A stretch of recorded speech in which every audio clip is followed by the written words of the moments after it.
TV. This program is brought to you by Ignite TV. Now you're in command. Visit Rogers.com for more details.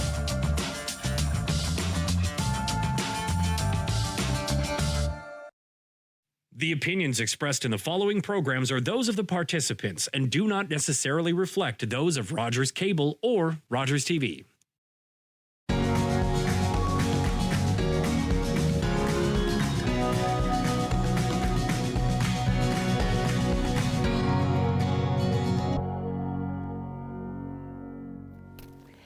Welcome to Uxbridge Scugog Life. I'm your host, Jackie Hermans. Now, to start off the show, I like to pull some cards. I was drawn to using my Goddess Guidance deck, and another deck might be coming out. So what do we need for the energy of this spooky week?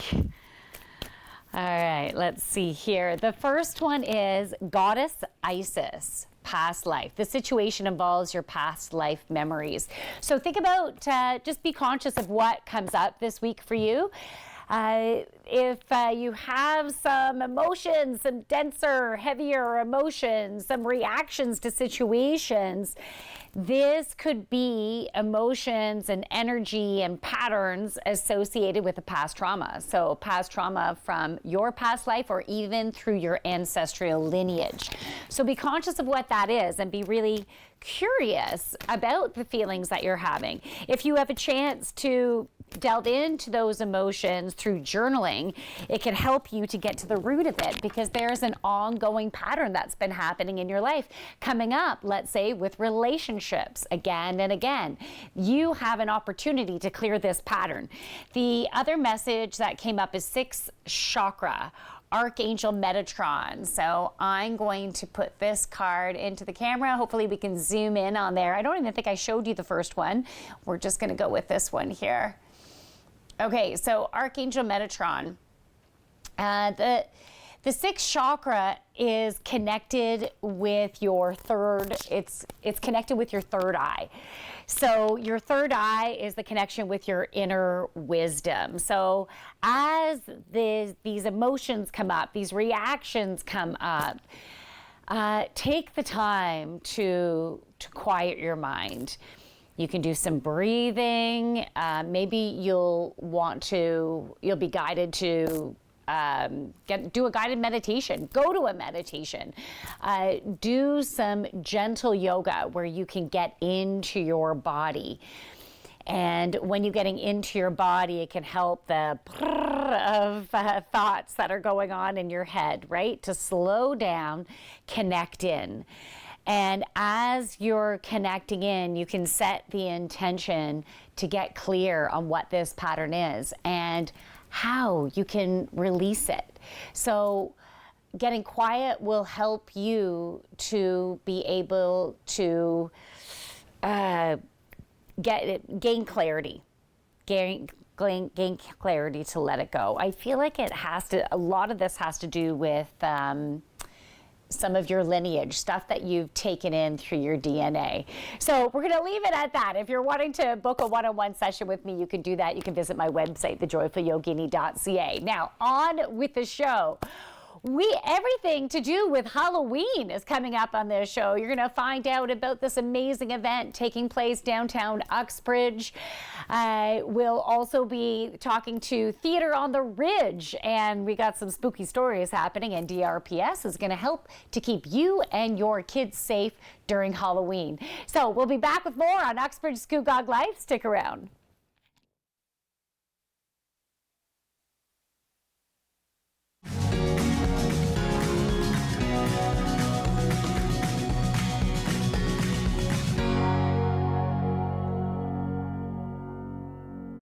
Hey there, it's Taylor Bursey, back for another season of Modern Business right here on Rogers TV. I'll be talking to entrepreneurs and market makers under the age of 40 doing amazing things. Make sure to check it out right here on Rogers TV.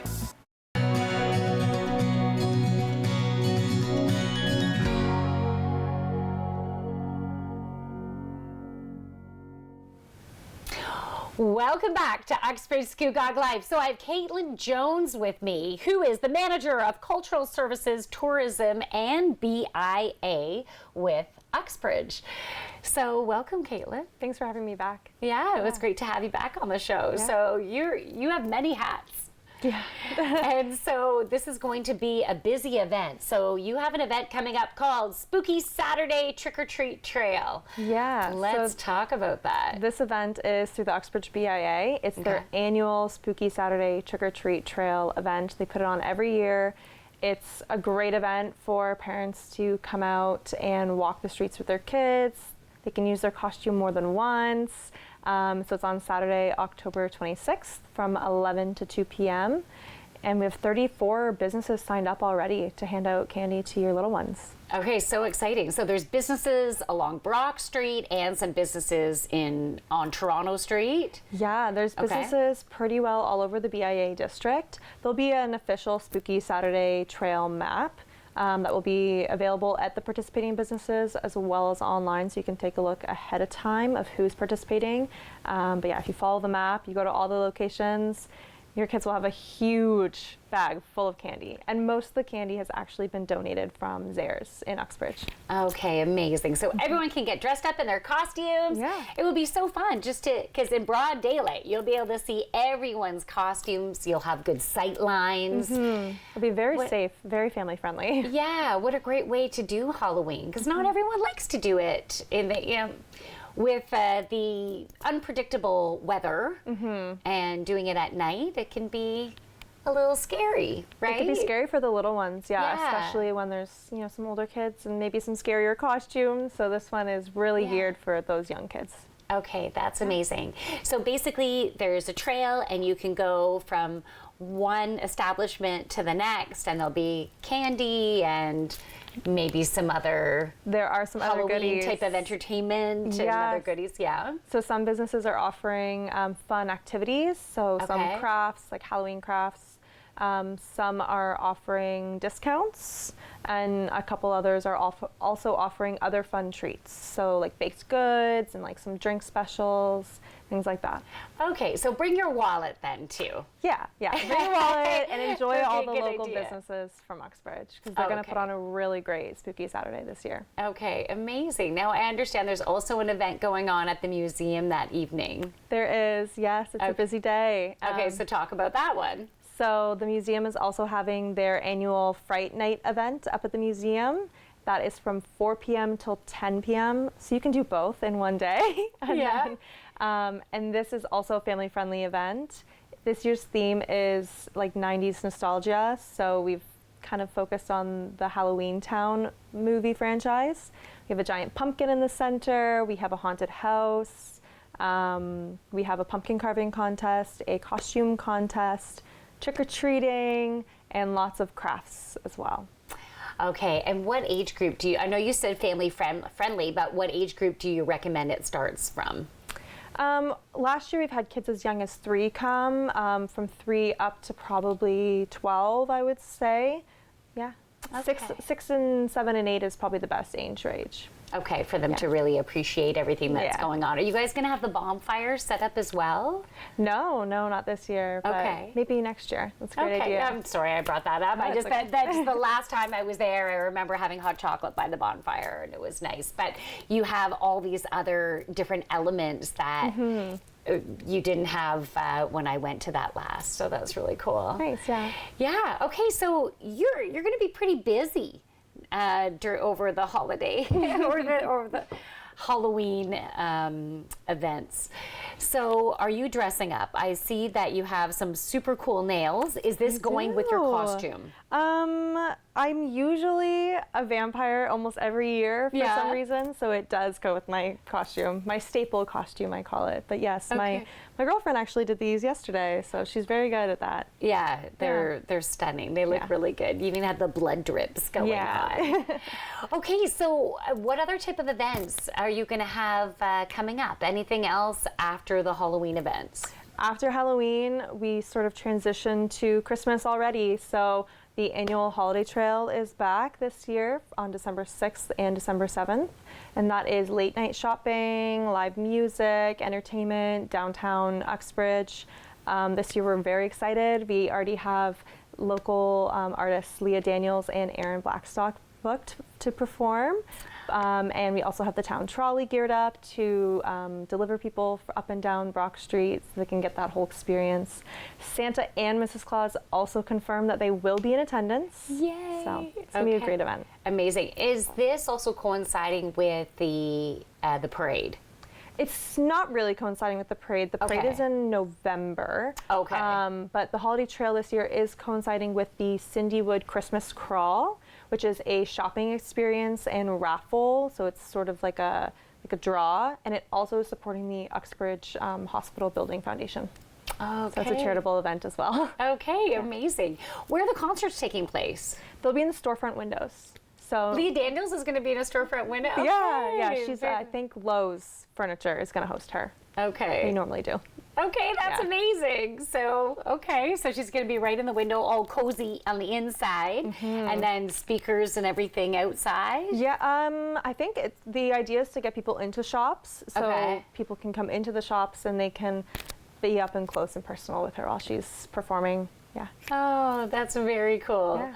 Okay, so let's go back to the Halloween event. Just so we have a minute left. If people want to find out more information about that, where's the best place for them to go? So for the Halloween events, there's a couple options. They can check us out on social media, which is Uxbridge BIA, or they can go to the Uxbridge BIA website and scroll down to our calendar of events, or they can also go to the Discover Uxbridge website and find it on the event page information there. Okay, and the event that's happening at the museum, they can also go to the museum website. And Discover Uxbridge, so it's uxbridgehistoricalcenter.com or discoveruxbridge.com.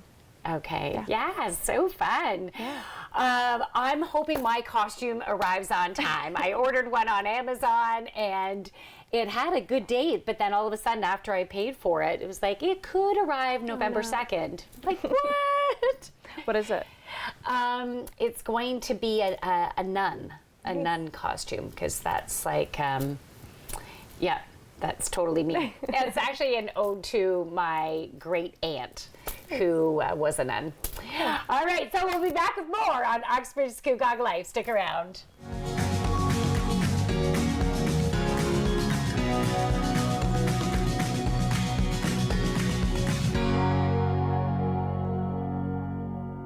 You're watching an interesting local show on Rogers TV and you want to know more. That's when you head to rogerstv.com. Our website provides more information about our programs, our hosts, our schedule, and about how you too can get involved with Rogers TV. Visit us online at rogerstv.com.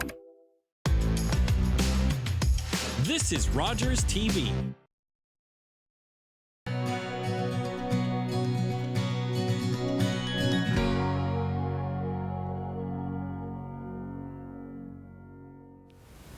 Welcome back to Uxbridge Scugog Life. So I have Constable Nick Gluckstein from DRPS, and we're talking about Halloween safety. So thank you so much for coming on the show. Absolutely, my pleasure. Okay, let's look.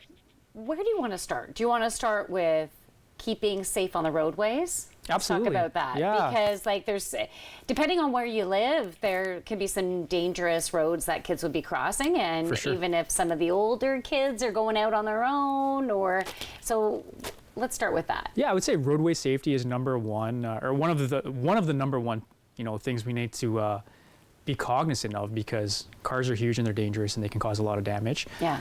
Things that we can do as parents and for our kids to avoid those things, or make sure they're dressed in bright, reflective costumes, carrying flashlights with them, staying on the sidewalks. That way drivers can easily identify them, make sure they're avoiding them. Now, a major thing is when, those kids need to cross the road to get to another house and they want to trick or treat across the road, we got to use crosswalks. We can't just be jaywalking and running across the road. Extremely dangerous, especially in the dark. Yeah. You know what? And there's a lot of black costumes out there, like the Grim Reaper or that Scream. And but we can get reflective tape and stuff from Canadian Tire, right? Absolutely. Highly recommend that you get, pieces of reflective tape. Put them in spots that may not ruin the costume, but definitely work with the costume to help drivers identify them. Yeah, because even if you had some on the back, down the arms, like it's just you're going to be glowing. Oh, yeah. It will be so cool. You can do it in a fashionable way. You could totally do it in a fashionable way. 100%. Yeah. Okay, that's good. Also, what else about costume safety? Is there, like, if you get outfits that are too long, you could be tripping and then going into the road. You hit it right on the nose. It's a major thing. You know, people that wear long skirts or have capes on, very dangerous. You can trip, and it's, especially in the dark, it's easy to come across, you know, the sidewalk or steps when you're going to a house. Very easy to trip. Another major thing is with those capes and those long skirts is, you know, it's spooky season. People are going to have candles and jack-o'-lanterns and things like that. Costumes can be flammable, so we got to be very cognizant and careful when we're sneaking through and going around those jack-o'-lanterns and those flames on the stairs there. We don't want anything catching fire. Okay, so this is really good for parents to just keep abreast of as their kids are walking through. Tell them to hold on to your costume as you're going up. Okay, what about, I was always told as a kid to check my candy. Yes. So is this still needed? Is it out there? Very, is very candy important. getting tampered with? Very, very important. It does happen. Unfortunately, it does still happen. That's so scary that it happens. Absolutely scary, especially as a parent. It's very scary. Yeah. Because as a child, you may not realize you're just thinking, I'm digging into my candy. But as a parent, very scary. And it has happened in the past, and we want to be aware of it. We want to be cognizant of it. We want to make sure we're avoiding these things. So the best thing to do as a parent, when your kid brings home that haul of candy, is you want to be checking those candies to make sure that all of the wrappers are whole and intact. Nothing's unwrapped. Nothing's been tampered with. If there's even a suspicion that something's been tampered with, immediately we want to get rid of it. Now, I understand that sometimes people are putting pins into the candy. So that is going to be such a small hole that you might not even see. That part scares me, and I know it's not going to be, it's going to be rare for something like that to happen, but it can happen. So if, you know, that could go unnoticed. Absolutely. So you could do your best. What should we do? You could do your best to inspect the wrapper and still miss something like that, because a pinhole is so tiny. So, you know, when you're opening that, what is it, a Kit Kat or Snickers, we want to break it right apart. Make sure there's nothing hard, metallic in there, something that somebody can hurt themselves on. Best way to do that is just break it apart. Here's your bowl of chocolate bar. Yeah, all smushed up and broken apart. We're going to make it a sundae. Exactly.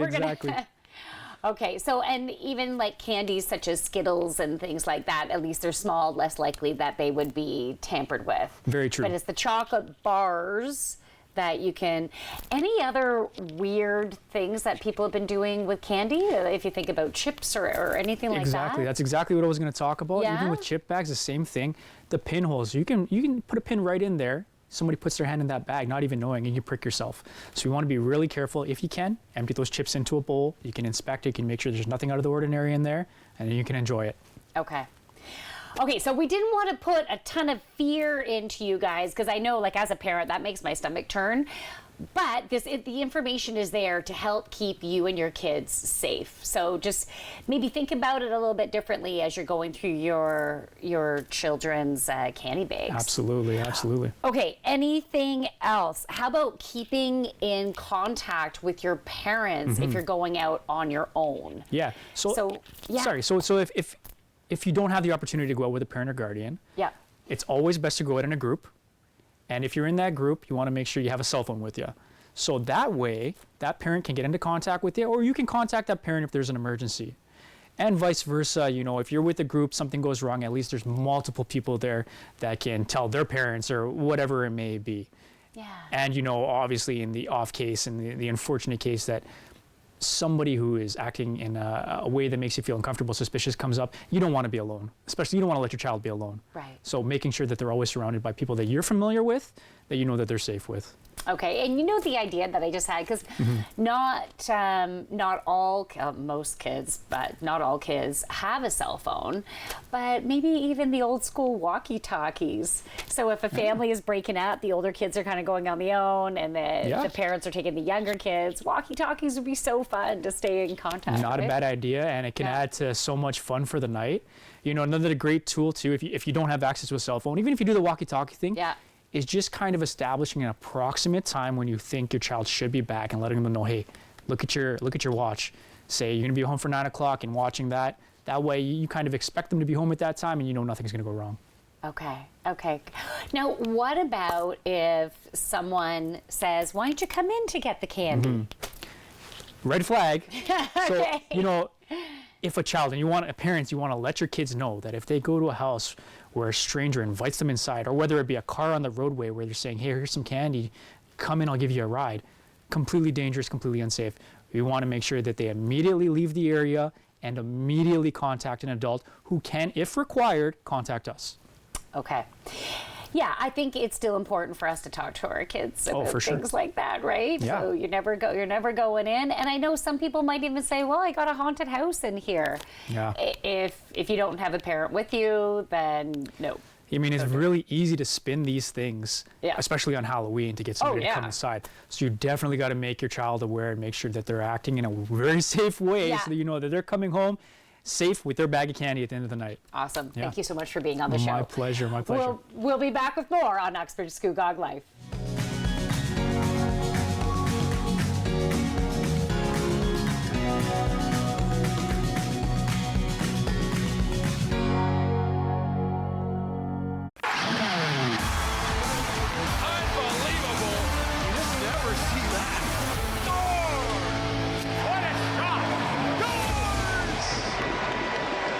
OHL on Rogers TV.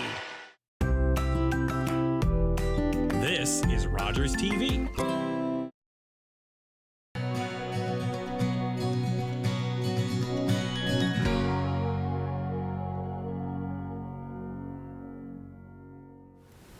Welcome back to Uxbridge Scugog Life. So I have Carrie Nicholson, who is the artistic director and the general manager for Theatre on the Ridge.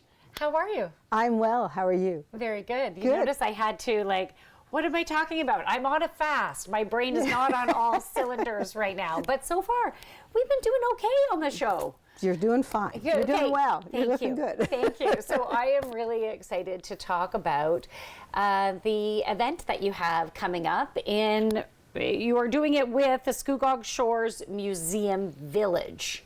So this is where it's taking place. Yes. And so Theatre on the Ridge is planning some spooky tales. Let's talk about that. We are. We started our scary story walks way back as a pandemic response to keeping theater live during COVID. We were doing just scary stories outdoors wherever we could find a place and walked people downtown. And in the last 3 years, we've been in partnership with the museum. We've moved our whole summer festival there. Okay. And so we thought, let's move the scary stories out there. And this year, we're combining the museum's always had an event. We've had an event, and we're putting the two events together. And which is making for a nice twist for anyone who's been on the scary story before. They will get something a little different this time because we are combining their live, actual paranormal stories from the buildings with some of our artistic theatrical stories. Oh, see, that I was going to ask that. Are any of these historical? So yeah, it's going to be a beautiful combination. And it gets better because the museum being involved means that every other story will be in a building, because this is a rain or shine, hot or cold event. Okay, so some is inside, some is outside. Whereas in the past it was always outside, and I have to say thank you to all the patrons who came and braved all the elements in the past. But this year you'll get into some of the buildings. You'll hear some true stories of paranormal activity that's been tracked in the buildings. And then we have our theatrical stories that provide we have a piece of Canadian zombie fiction. We have an almost humorous grave digging story. And we are featuring an Indigenous story in their O'Hill interpretive lands for the first time as well. Very cool. Now, I am a psychic medium. One of these days, I'm going to have to come and see and feel. Well, I can come to this event and see. You could become a story yourself. Yes, exactly. Okay, so that's super fun. So the ages, what would you recommend? Because some of these stories might be kind of scary. So well, we've suggested making a recommendation of 12 and up, because you will be in the buildings where some of these things have taken place, and that's a little different than hearing a bedtime story. There's a little more immersive element, and we try and say that we offer a little fright and a lot of fun. But again, parents know their children best. We're recommending 12 and up. Even the Canadian zombie stories, it goes there a little bit. So. Okay. So I take it the zombie ones are the theatrical ones. And it's one story, and we're focusing on the storytelling. We're not trying to be a horror, haunted house kind of scare fest. Okay. We're here for people who are looking for just a really entertaining way of spending Halloween, even though it's not Halloween itself, but celebrating the season and offering things that sort of feed their minds and their imaginations without it being a gore fest. So nothing's going to jump out at you during the storytelling. No. You can be at ease. It's just the story. So the stories will get under your skin, but there will be nothing to be alarmed about. No bugs under the skin. No bugs under the skin. No knives coming out at you. Okay. Okay. It's fun. It's meant to be fun. Yeah. It's that sort of in between kid stuff and the whole Canada's Wonderland crazy gore fest sort of thing. Right. Yeah. So no one running at you with an axe or a chainsaw. Yeah, there'll still be some surprises because the stories themselves are kind of surprising, right? So, I love that. And I like how it's taking place at night. So you have different time slots? We do.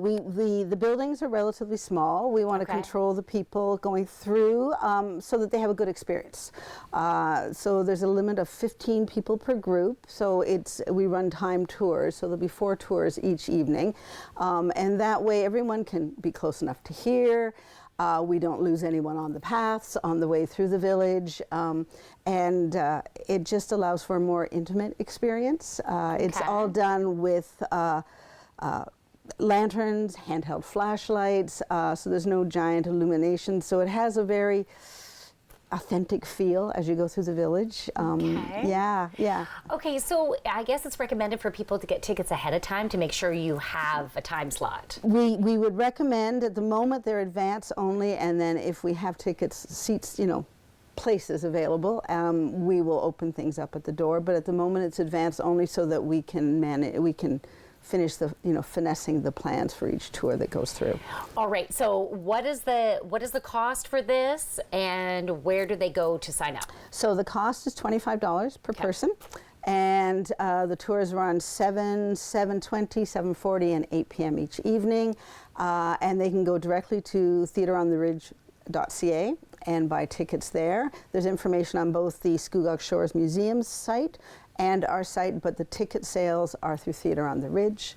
And the fun thing at the end of it all is you don't even have to leave at the end of the tour. We were talking earlier, we've been able to have a campfire at the end of the tour, so we're serving cider and treats around a campfire. If you want to stick around and like the vibe of being on the museum grounds at night in dark telling stories, you're welcome to sit by the campfire for a little while before you head home. Because people might be drawn to sharing their own spooky stories around the campfire. It's probably happened, well, as a psychic medium, as soon as you start talking about one scary story, other people know other scary stories.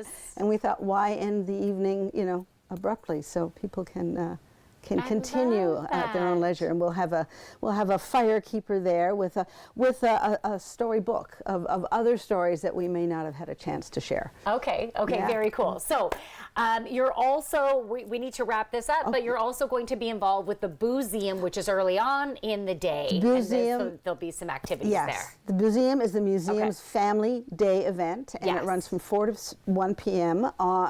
Nope, backwards. 1 to 4 p.m. 1 to 4. On Saturday the 26th. All right. And it's pumpkin carving. We're going to have some scary props demonstrations. Fake blood, fake vomit, that kind of thing. Okay, so lots of vomit going to be happening. So Scugog Shores Museum Village. Make sure you check out that. Check out the website Theatre on the Ridge to get your tickets. Thank you so much for watching. We'll be back next week with more on Uxbridge Scugog Life. Make sure you tune in.